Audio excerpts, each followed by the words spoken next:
Hello. Welcome to the very first Belle and D YouTube True Crime podcast. Welcome. Yay! I'm so excited that we are doing this. We've been friends for a long time, and literally ever since we met, we connected with true crime stories. Yeah. Basically, what we were thinking is that we're gonna do like a girls' night, very casual, make some drinks, and chill and talk true crime. We're gonna have a special drink for each video, and Annabel is our drink connoisseur over here. We might have the same drink for every video because this is good. I will not be mad at that. It really is so good. It really is. Tell us what it is.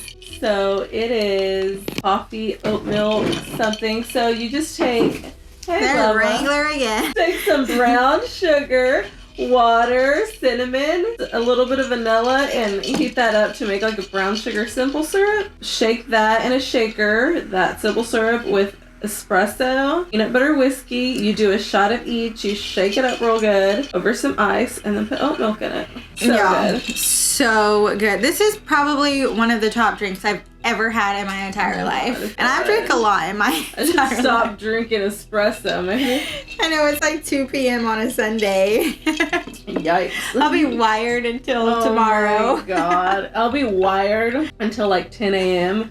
When I really need to be on my shit on a Monday morning, then I'll just fucking crash. It's worth it though, you guys. This drink is delicious. But anyways, cheers to girls' night. Cheers. Sunday fun day.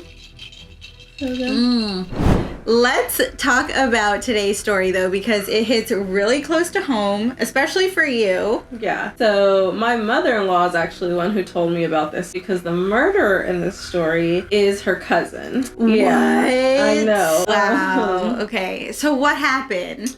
So this guy, Andrew Cantu, which is the distant cousin, we'll call him.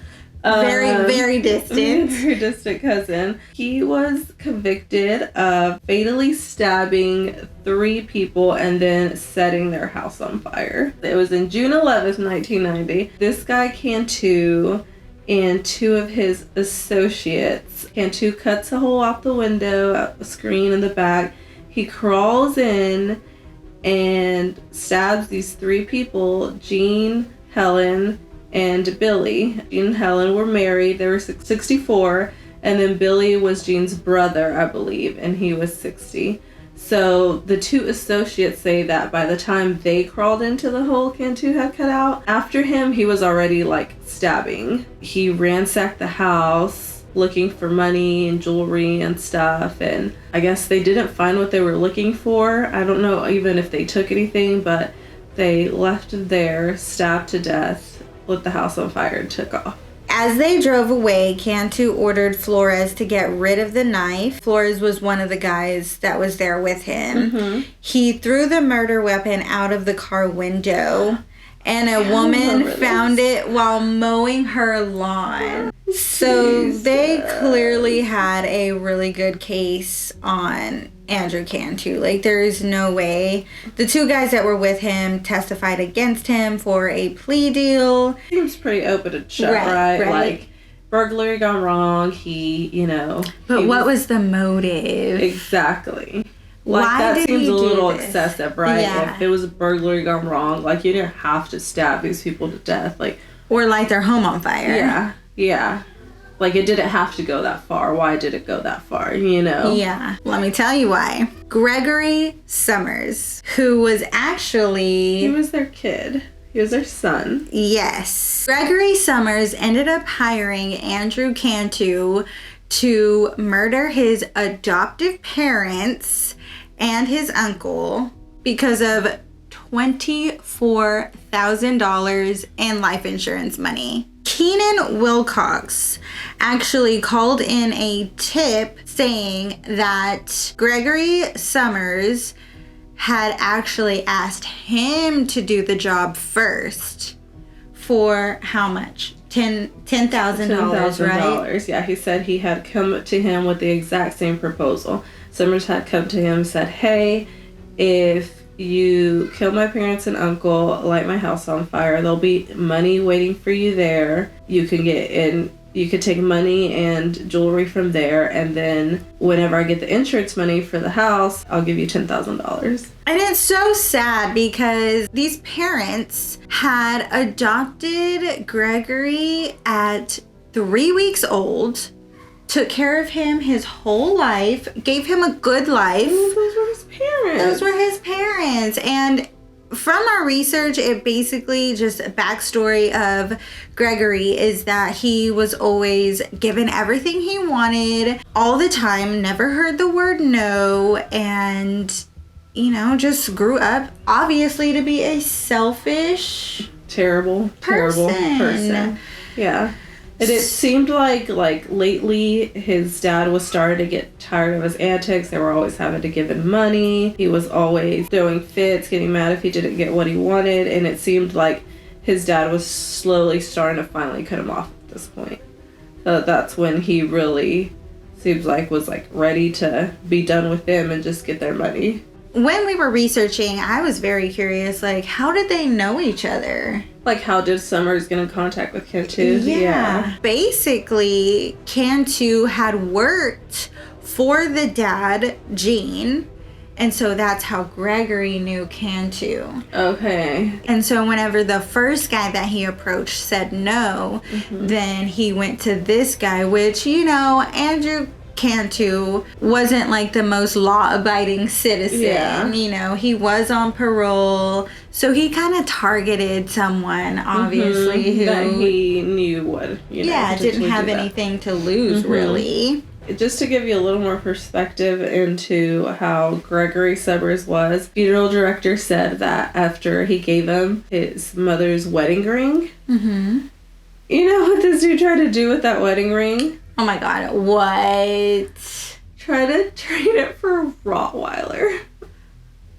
Oh my gosh, like a family heirloom for a dog. The detective was like, so he loves his mom so... Anyone would be like, he loves his mom so much, but he's trading her... Like, there's something off here. Right, that obviously piqued the investigators' interest into this guy. He always was claiming that he was innocent, that he had nothing to do with it. But also during the investigation, they did see that he had already collected some insurance money from their grandma's house being set on fire, and also a vehicle. So he already kind of had that in his head, and obviously it was too of, like, collecting insurance stuff. He probably started those fires too. Yeah, he probably did. Obviously. Another one of those stories of, you know, how can I collect life insurance money, which unfortunately happens way too often. But on top of the life insurance money, he clearly was trying to get insurance money from the home too. For sure. So it turns out that he didn't end up having the $10,000 in the home like he had told Andrew Cantu. So at the end of the day, he didn't even get any of that money either. His friends ended up ratting him out. There were 70 witnesses at trial against Gregory Summers. Oh, really? That's what I read. Cool. 70 witnesses. So this guy... guy... that's not, like, usual, right? That's a lot, right? I feel like that's a lot. It says about 70 witnesses testified for the prosecution at Summers' trial. Oh, yeah, because this would have been a Cantu's trial, because the neighbor even said that, maybe it all happened too fast, but the neighbor was like, oh, yeah, I saw 3 guys walking towards their house, and I saw the shining knife in one of their hands through the street lamp. My god. He was executed too, right? Yes, they both were executed. Cantu was executed first. I think he was in 1999. And then Gregory Summers was executed in 2006. Even right before they put him to... I was going to say put him to sleep. But that's basically what they do. Yeah, that's what I couldn't say. I was like, that's what I was going to say. Euthanize that he's not a dog. It's only for dogs, right? He kind of is a dog, though.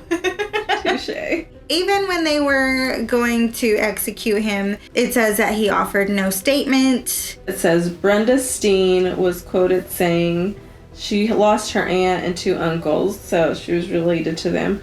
She said from the time they adopted him, he always had what he wanted when he wanted it.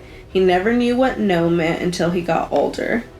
They loved Greg and they overlooked a lot of things they probably shouldn't have. That is so sad. Like, just parents loving their children. Mm-hmm. And the fact that you took the time and the energy to go adopt someone and give them a better life, mm-hmm. and they do that, it's so sad.